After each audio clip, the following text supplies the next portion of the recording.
Hello everybody, welcome to your Year 12 Health and Social Care Induction Lesson 2020.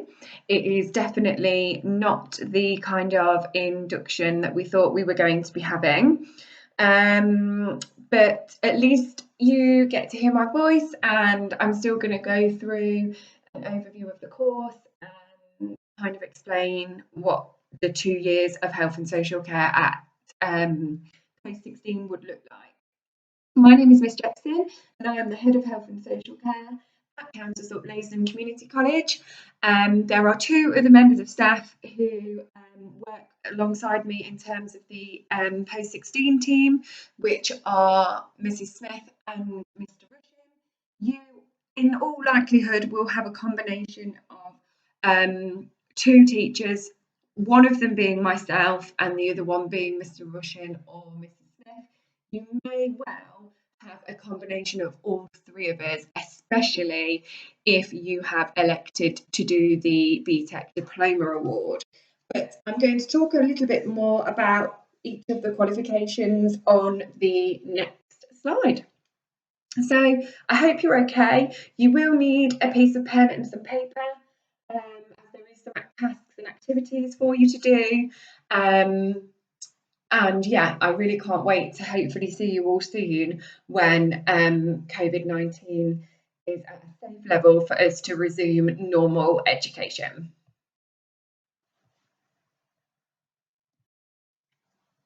Okay, so as you can see, we have two qualifications on offer. Most of you know this already, so I'm just going to keep it brief. But we have the Health and Social Care Level 3 Single Award, which is called the Extended Certificate. That means that you do health and social care and two other A-levels or BTECs or whatever alongside it. And we have the Health and Social Care Level 3 Double Award, which is called the Diploma. And that means that health and social care takes up 2 slots on your timetable. So essentially you have health and social care, and just one other subject. Okay. We call them the single and the double award for short, because the double award students literally do double the amount of units compared to the single award students.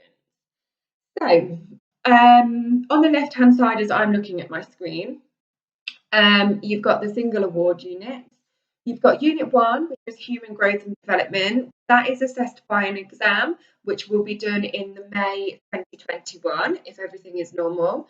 That is a formal exam, and you sit in the exam hall, etc., etc. What that means is, if you do well in that exam, you can potentially get that out of the way, and then you haven't got to do you haven't got to worry or do any more that exam when it comes to doing all of your exams at the end of year 13. So the course is structured in a way where essentially, if you did well, you can get that one out of the way. And then we've got Unit 5, which is called Meeting Individual Needs, and that is coursework and case study based. So that's what you do in year 12. All of you do that, whether you are a single or a double award student. And normally what happens is one teacher will be taking you for Unit 1 and one teacher will be taking you for Unit 5. So it makes a nice clear separation in your minds, and you'll say, oh, look, it's Ms. Jepson on my timetable today. That must mean it's Unit 1, okay? It means you can have the right notes and everything and be organised, and it helps to remove any sort of confusion. With the double award, in addition to Unit 1 and Unit 5, you will also be doing Unit 7 and Unit 6. Both of those are coursework based. Unit 6 is a little bit up in the air at the moment because it is work experience based, and a lot of the places that you would attend on your work experience are currently closed due to COVID-19. That isn't anything for you to worry about. That is something that we will cross that bridge when we come to it, and we will find a way of still being able to run the unit. So for now, that one's just a little bit watch this space, but you do Unit 7 and Unit 6 alongside Unit 1 and Unit 5. With the course obviously lasting for 2 years. Just really quickly wanted to show you what you would be doing in year 13. Not going to spend ages, but I'm just going to show you some of the benefits again. So you will kick off year 13 in September by doing unit 2. That's another externally assessed exam, and you sit that in what will be the January 2022 for you guys. Again, what that means is if you do well in the exam, which I'm sure you will, we always historically get really good results, then you won't have to do that exam again at the end of year 13 when you have got all those other exams to think about. So again, it's another one you can tick it off and think, yeah, done that, smashed it, don't need to worry about it now. After that's finished, you also do a unit called Unit 14, which is physiological disorders and their care. It's a really, really interesting unit, fascinating. Always really enjoyed that one, and that is coursework again. If you are a diploma student, or as we affectionately call it, the double award, you do 2 other units as well as Unit 2 and Unit 14. And those are Unit 4 and Unit 8. So again, it's just really trying to get across to you that you will be doing, you literally do like double the amount of work. But that is because it takes up 2 of your options on your timetable. All of the double award students always really, really enjoy it. So it's not too late to change your mind. If you're still sort of trying to decide, do I want to do single or double, then just drop me an email and I'll try and arrange a phone call and we can discuss the pros and cons of the different awards. So we'll make a start then. So hopefully you've all got a piece of paper and a pen, because I did ask you to get one. And we need to start thinking about what we mean by the term life events. So what is a life event then? Well, it's a major event that changes a person's status or circumstances, such as giving birth, marriage, or divorce. So it's an episode, if you like, or an action, something that happens to us, and it definitely changes the course of our life. So if you have a baby, your life is never the same again.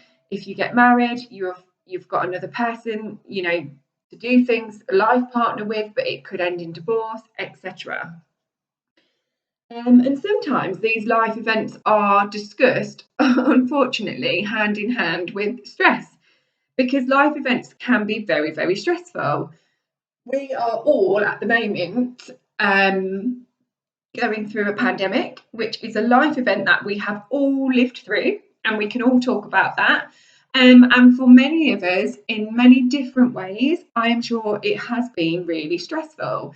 You guys had the uncertainty of your exams and of schools closing. And then for me, I've had to find a new way of working at home, and I've had my son here while I've been trying to work. So I'm sure for all of us, there have been peaks and troughs during this time. And it's definitely a life event that I'm sure we will all remember.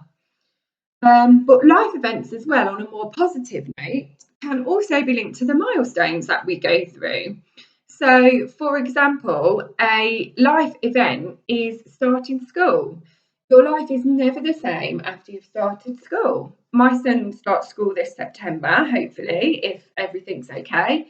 And that's a real milestone for him, and something that goes hand in hand as being a life event at the same time.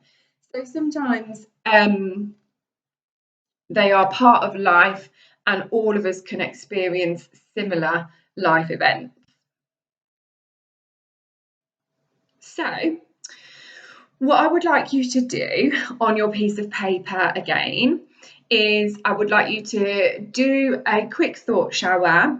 I would like you to put life events in the middle, and then all around the edge, I would like you to think of as many life events as you can. And we've already talked about some like birth, marriage, and divorce. So there's 3 already. And we've mentioned starting school. So I'm not going to give you any more help on that because that would be way too generous of me. So as many life events as you can, write them down and complete that thought shower for me before you move on to the next slide. So hopefully you've got lots of life events now all written down on your piece of paper. Now, they can be predictable events or unpredictable events. And depending on whether something is predictable or unpredictable, may have serious physical and psychological effects on the individual. So if we know something is coming, even perhaps if it's something negative, it means that we can prepare, we can get our support systems in place, we can go to the doctor, get any sort of counselling or medication or anything that we need to make ourselves as prepared as we can. If it's a positive life event and it's your wedding day, well, you knew that was happening because you've probably had it planned for nearly over a year, and hopefully it should just feel really, really exciting. So whether it's predictable or unpredictable can have a big impact on you. If it's unpredictable and it's good, that's exciting. It could be like winning the lottery or something. I know that's very unlikely to happen, but I'm sure that would be exciting and thrilling. But if it's unpredictable and it's bad, like an accident or an illness, then obviously you've had no time to prepare, and all of a sudden you're thrust into a new way of working and living. Very kind of similar, really, again, to the pandemic, isn't it? We did kind of know it was coming because we could see all the news, etc. But if you're like me and you find the news quite depressing and makes you feel quite anxious, I really limit myself in terms of how much news I will read on a day-to-day basis. So if you're like a bit like me, you might not have even paid that much attention to the news, and the first time you might have taken it seriously would be when obviously Mrs. Jepson had to turn around and tell us that the government had decided, nope, we've closed the schools.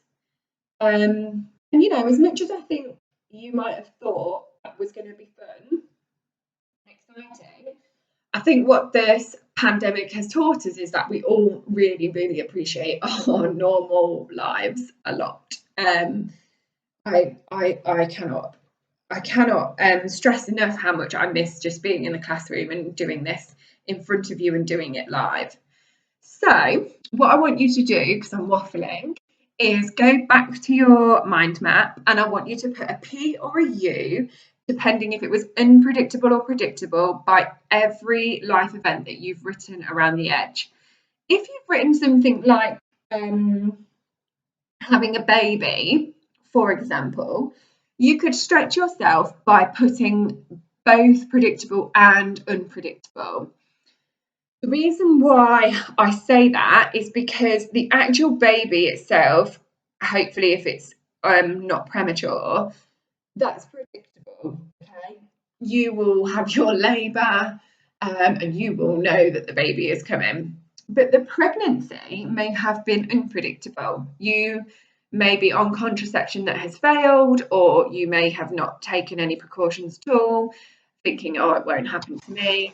So the actual pregnancy itself could be unpredictable. So have a look as well on your thought shower mind map, whether there are any life events on there that could actually be both. They could be a bit predictable and a bit unpredictable. So, as I said earlier, the life events usually trigger stress in all of us. Even getting married, it's going to be stressful. It might be good stress because it might be exciting, but it's still going to feel quite stressful.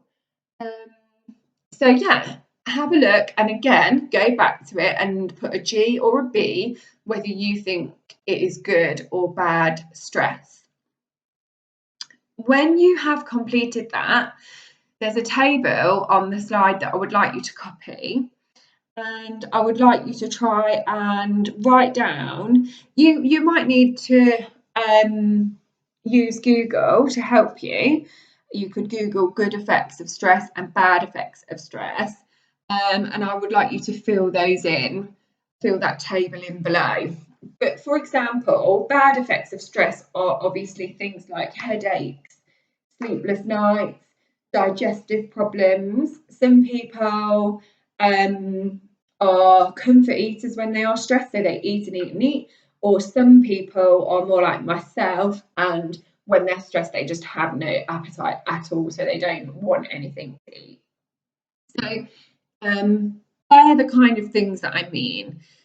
You might be sat there thinking, well, there's not any good effects of stress, surely. But you'd be surprised there are some good effects of stress, actually.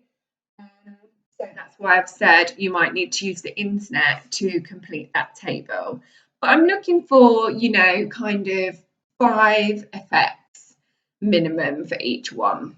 So if you could do that, please, before you progress to the next slide. Okay, so now that you've had a look at stress as well, we need to talk about pies. And that's not apple pie or, I don't know, rhubarb pie. It's it's short for physical, intellectual, emotional, and social.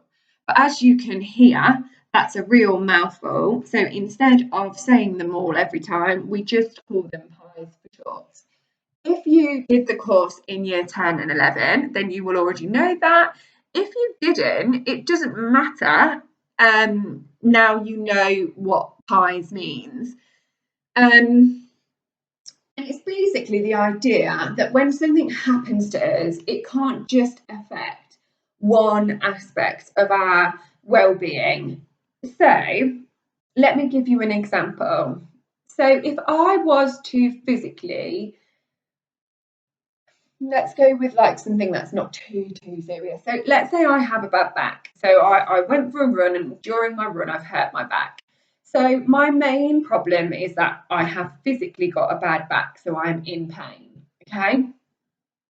Now it doesn't just stop there, because my bad back might then affect my ability to concentrate, which is going to be intellectual. It might affect my ability to go to work. Again, that's going to be intellectual.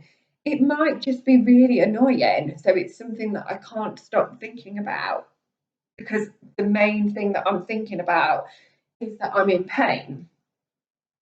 Then, obviously, naturally, if I'm in pain, that's going to affect me emotionally. I'm going to be fed up, I'm going to be quite down, I might have a bit of a cry, because, I'm in pain. It's not fun to be in pain. I might be a bit more short on my patience, I might be snappier. I'm in pain, so I'm not having a great time. And then socially, I might have to cancel any plans that I may have had. I might not be able to drive with this bad back. I certainly won't feel like wearing heels or dressing up with this bad back. So socially, I might become quite withdrawn. So hopefully from my example, what you can see, what I'm trying to say is that when something happens to you, it doesn't just happen to you like with one aspect of pies. So if it's emotional, like someone passing away or like a bereavement, that's still not just going to affect your emotions. It's going to affect you physically, intellectually, and socially as well. All 4 of these things interconnect. So what I would like you to do on your piece of paper again is put the title, the subheadings, physical, intellectual, emotional, and social, like you can see on the slide. I want you to choose a life event. I don't mind which life event you choose. That is entirely up to you. And then I would like you to put what the physical, intellectual, emotional, and social effects of the life event that you have chosen are. Okay? And then I don't want you to move on to the next slide until you've had a go at that task, please. Thank you. Right, so that almost sort of brings us to an end, because I need to talk about the double award as well. So you've got 2 options here. You can continue to listen to the presentation, especially if you're still on the fence and you are not sure about which qualification you want to take, then by all means, keep listening and following the next part of the presentation. If you are dead set on extended certificate and that's what you're doing and you're happy with that, then don't worry. You have come to an end of your induction this morning. But we do need to talk about your summer homework. So what I would like you to do, and you can do this in any format that you like. So you could do it on a PowerPoint, you could do it on a massive piece of card and get really creative. We've had students in the past that have used like a washing line effect and then used like mini pegs to hang on Polaroids and pictures. We've had some beautiful ones. We've had students that have done it in like a big scrapbook, like this is your life. But basically what I would like you to do is create a timeline of your own milestones and life events that you have experienced so far. So it's kind of like a getting to know you exercise, because when I take these in, I'll be like, wow, if all these exciting things have happened to you. And these can be predictable or unpredictable. Okay, so you can present this in any format that you like. It says on there, use the sample work as a guide. I don't have it to show you because obviously you're not in, but they are things like I've just described. So some people have done a big scrapbook, some people have done posters. It honestly doesn't matter. It's quite a free-flowing, creative piece of summer homework. And I will then collect those in on your first lesson back. So basically, you starting from the day you were born, so maybe somewhere mum or dad or guardian or whoever has got a little picture of you when you were first born, and that's when you start, and you're going to take it all the way up until present day. All of us can have COVID-19 on our milestones, can't we? Because all of us are currently experiencing and learning to live and get through a pandemic together.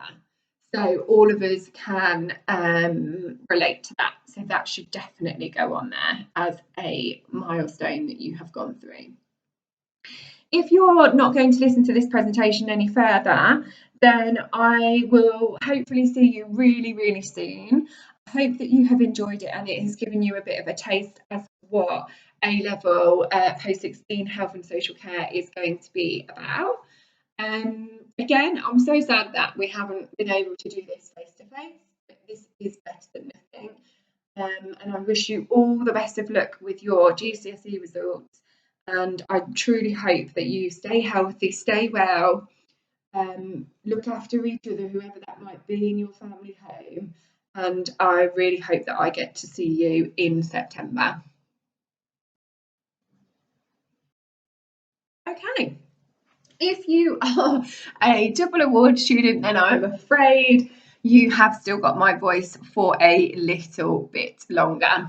So I'm just going to go into one of the units in a bit more detail so that you are a little bit aware of what the course is going to be about. So this is a bit of a Unit 7 kind of taster session in terms of what Unit 7, which is what one of the Year 12 compulsory units is all about. So I want you to be able to have an overview of what Unit 7 involves. I have put there that it is placement based because it is, and I know I mentioned earlier in the presentation, but obviously that is a bit of watch this space at the moment, but hopefully we will have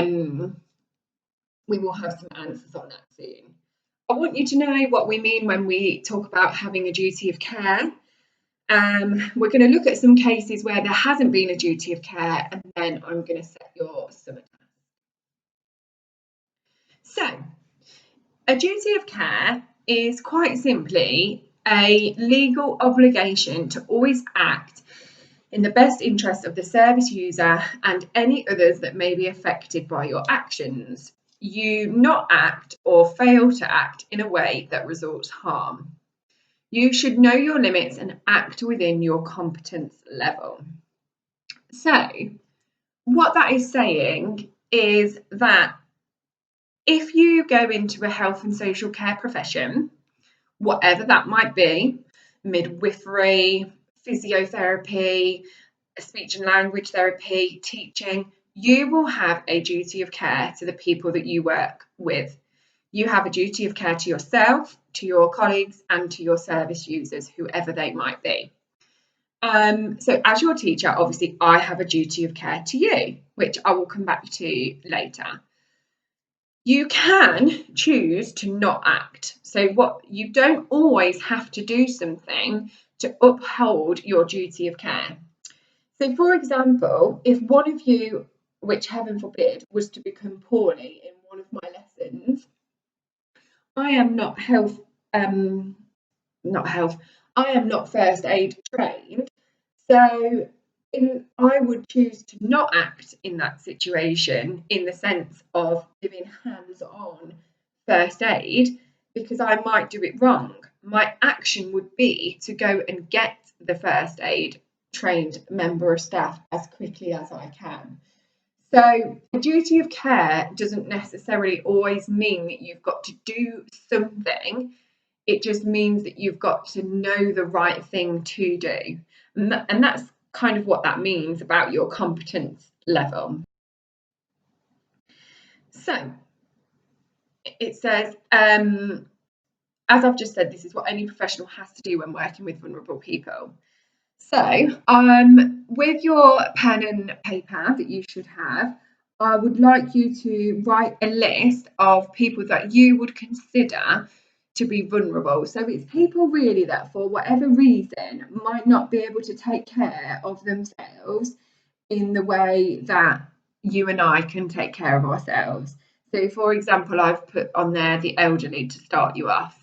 So if you can just time yourselves for 1 minute and see how many others you can write down. And if you can do that, please, before you move on to the next slide. Okay, so I hope that went okay. On your list, you should have things like the elderly, the disabled, young children, babies, anyone with a sensory disability as well. So anyone who might be blind or deaf, that kind of thing. So you should have all of those sorts of service users on your list. If not, then go back and add them to your list now. Now this slide is called to act or to not act because you should know your limits and act within your competence level. I hinted at this a minute ago, but I didn't go into loads of detail about what I actually meant. But what I mean is that you shouldn't do something if you are not comfortable or competent enough to do it, because by doing so, you could actually make it worse. So hopefully we'll be able to go on work placements again. You never have to do anything hands-on in your work placement, as in anything like toiletries or toileting needs, or dressing of wounds or anything like that. You don't have to do anything like that, anything scary like that. That's always left to the professionals. So an example of acting within your competence level on a placement would be exactly that if one of the students, say you were at Beckett House, which is the special educational needs school that we share our campus with, say one of those students said to you, I really need a toilet, can you take me toilet? You would not act in that situation in terms of taking them to the toilet. Obviously you would act, but you wouldn't actually take them. What you would do is go and find the appropriate member of staff and you would say to them, pupil X needs the toilet. I'm a work placement student. I can't take them. Is that okay? And that would be how it is dealt with. So you should never do anything that you are not competent enough to do, basically, because then you can always make situations worse. So this is an interesting slide, and it will be something that I don't think you will probably be aware of, and it might give you something to think about moving forward. But teachers actually have a duty of care. Now, that bit shouldn't be surprising, We have the obvious duty of care when you are in college and you are under our jurisdiction. So we have to obviously make sure that the site is safe, that you've got, usable facilities, all the obvious things that you would think of. Obviously, when you are within sixth form, we have a duty of care. However, this young lady with her shoes off and her alcohol in her hand definitely isn't in college at the moment. But she still has her teacher knelt down beside her, taking care of her. It could be a prom, or with the ages that you are, and with some staff members in the college being young, it could be a regular Saturday night. So this image is to show you that our duty of care extends beyond the classroom walls. And if we were to see you, whether it was in the shopping centre in the day and you looked in distress, or you looked like you was in trouble, whether it's once you're over the age of 18 and we've seen you on a night out and you're worse for wear, we are not able to turn a blind eye, and we still have a duty of care to you in that situation. We would need to call your parents or guardians, and we would need to stay with you until you were able to go home. Something for you to think about. We are also supposed to inform any bar or nightclub or whatever, again, this is for younger members of staff, if we see any of our students in there and we know for a fact that they are not 18. So I don't think it has ever happened. I always just put it in there just for like a bit of interest, really. And just like, because I think you might be surprised to learn that our duty of care actually extends past the classroom. So yeah, just be careful unless you want a teacher to approach you when you're worse for wear. I would suggest maybe always looking after yourselves when you are out and about, because our duty of care extends beyond the walls of Kansas Leyland Community College. And that goes for doctors and nurses as well. You often hear about doctors and nurses acting even when they were off duty, police officers, etc. It goes for any kind of caring profession. We all have a duty of care to still act, whether we are on duty or not. So in your own time, because this documentary is an hour, I literally put new links on today. Let me just tell you the date. I am doing this on Monday, the 15th of June. So that link should work, and the link on the next slide should work, because I've just checked them. If it doesn't work, all I actually did was go onto YouTube and I typed in Winterbourne View. Some of you may have seen it before as part of your studies in year 10, so it might be a while ago, so it's still a really good documentary to refresh your memory. As it says on the PowerPoint slide, linking nicely into my duty of care, it is quite distressing, and I do have a duty of care to warn you about that, and also to allow you to choose not to watch it. So there's going to be no repercussions, no kind of sanction if you are unable to watch the documentary because you find it too distressing to watch. But it is watchable, and for those of you who are going to watch it, which I hope is all of you, what I want you to do is be watching it and making notes on your piece of paper and thinking, hold on a minute, there is no duty of care being shown here. So and to write down really bad examples of lack of duty of care. So I don't expect you to do that right now, because like I've said, it lasts an hour.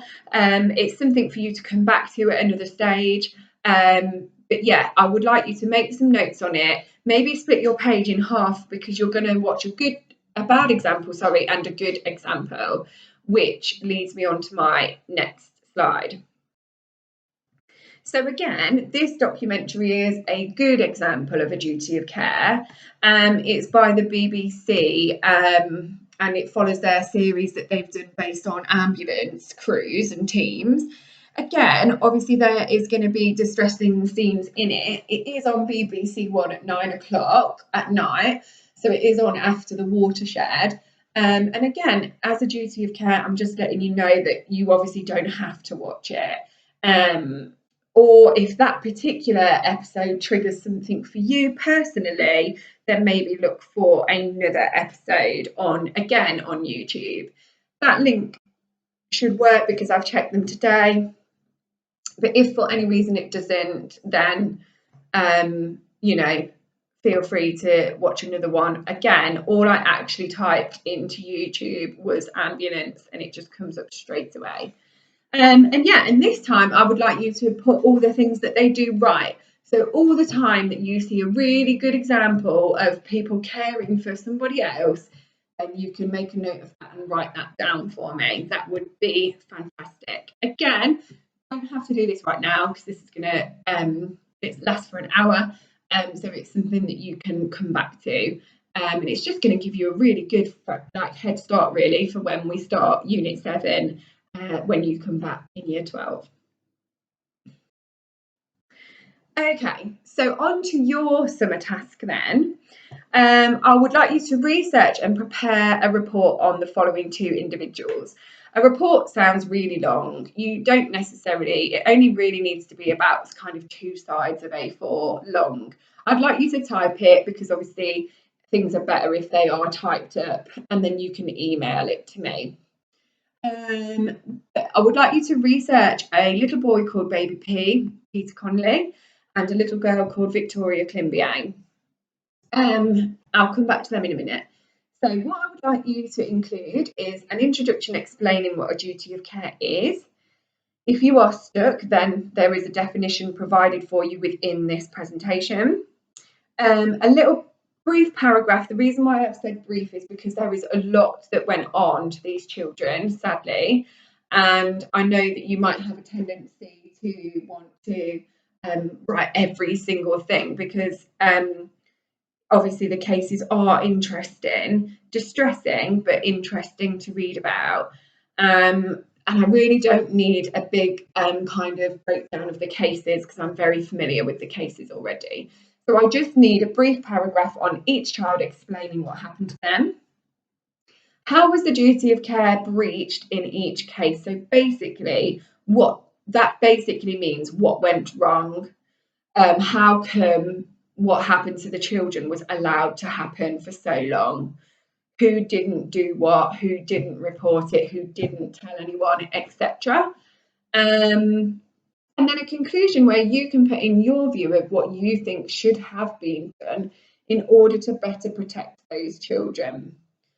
And I will put this presentation on to show my homework, and it will be due in whenever your first double lesson is back after the summer holidays. Again, we are assuming that we will be back as normal. If not, then obviously you can submit them electronically to me, and they will be marked and you will get some feedback on them. It just allows me to see your writing style as well.